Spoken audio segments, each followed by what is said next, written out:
Sovereignty as a concept was born in Europe. It was created in Europe. They created the nation state.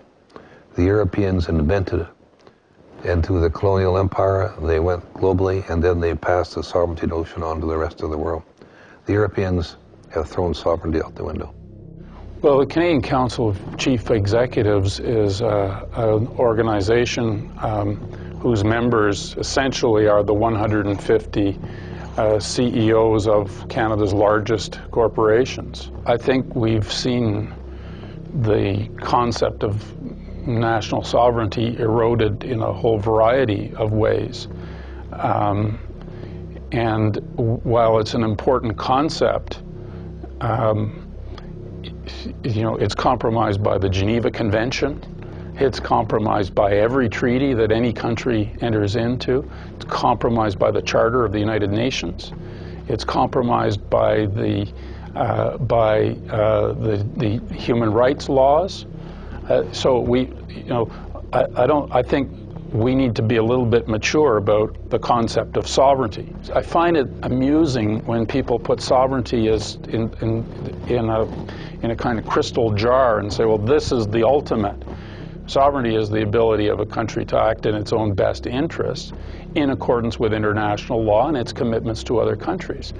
Because really, national sovereignty is one of the tools that we use in order to give democratic expression, because we've got to break things down into a more manageable size, but at the same time, it's a concept to be exercised with a certain amount of care. Sovereignty has changed so greatly because of the phenomenon of globalization, where all issues become transnational, whether it's trade, the environment, health, it's all transnational.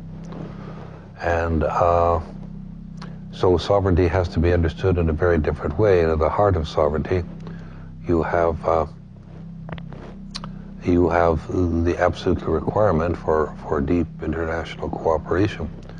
See, the UN was the first great body that tossed sovereignty out the window. You can't simply agree to every international agreement just because people say we live in a global system now. We live in an international society now. You have to look at it on a case-by-case basis. The people appointed to head these international groups are appointed by bankers, financiers, and multinational corporations, and not by people with any direct link to the people. So they're not appointed by your elected officials, they're appointed by the groups they're supposed to regulate. The idea of accepting a world that is truly global now, a world where we are interdependent, without looking at the root causes of that interdependence, and without looking at the problems that interdependence has caused, is a mistake. Foreign trade is the key to prosperity. Free trade will bring on a Great Depression. Hitler had a dream that his big business should dominate the world. He called his dream the New Order. Foreign big business was weakened during the war, and today American big business is the strongest.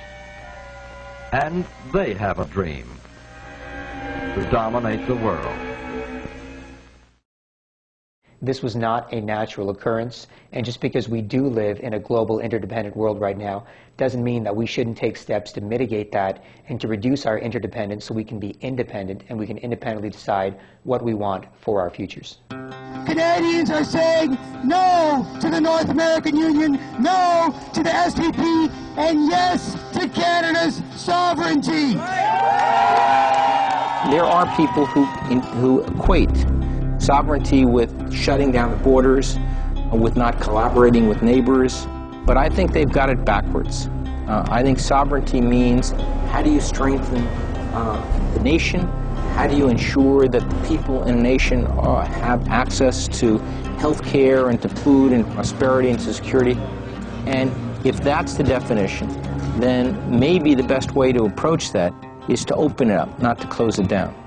I am a staunch Canadian nationalist because of globalism, because there are global banking and financial institutions and corporations that seek to violate countries' sovereignties by doing whatever they want to those countries with or without the permission of the people in those countries. So because of the global forces at play, because of the global banking system, because of institutions like the IMF, like the United Nations, like the World Bank, like the WTO, that wield tremendous power over nations already, we need to defend sovereignty more than ever. All other notions that violate sovereignty, including multilateral trade agreements, take away from us the ability to control what happens in our countries. And that's why sovereignty is so important. Sovereignty is where you and fellow people of that country can determine how you want to live in that country.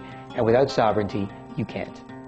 I hope you know who Laura Secord was. Yeah. She lived on the American side of the border, and her husband was in the War of 1812, and he was wounded.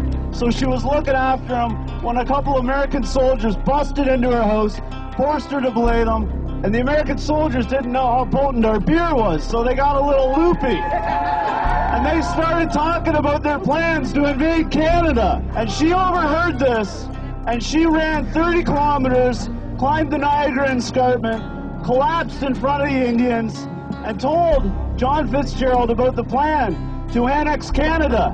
And she stopped it. All the Indians, all the troops, all the settlers, everyone bound together, and we pushed back the Americans. They let us It breaks my heart to think that all that she did is for nothing. Right. Only for Canada to get annexed 200 years later, and we can't let that happen. You need to get out there, you need to tell your friends, you need to tell your family, we need to stop this SPP. To understand what's happening, we should look at what has occurred under the Security and Prosperity Partnership. That was the intergovernmental arrangement that began in 2005 when Prime Minister Paul Martin, President Vicente Fox from Mexico, and President George W. Bush met at his ranch at Waco, Texas. And they launched this partnership. The following year, they met again in Cancun, Mexico, and established what was called the North American Competitiveness Council. And this council has 30 executives, 10 from each country, who have direct access to the policy-making apparatus under the SPP. It's the next step towards the North American Union, with the one of the first bigger steps being NAFTA, the North American Free Trade Agreement. They have to do it in small stepping stones to condition the people to be able to accept such a thing. So SPP, Security Prosperity Partnership, is another big step, which is uniting the three into one. I think the SPP was a good idea in principle, but ultimately it failed because it was implemented in a manner that that closed it off to public scrutiny. And the only people who were invited into the room were the largest CEOs of the largest businesses in the three countries. And each working group covers every single area of North American society, and it basically says we're going to set the rules for each area of society across North America, irrespective of what the people in the countries want. What are your thoughts on the SPP, its penchant for secrecy and the lack of democratic process? This is the leaders' initiative, the Security and Prosperity Partnership? Yeah, the Security and Prosperity Partnership. I think we elect people in broad-based democratic processes in order to govern. And when they are seeking re-election, we have the ultimate consultation and the opportunity, if we don't like what they've done, to throw them out. I don't think that democracy means that every citizen is present in every discussion, you know, wherever and whenever it's held.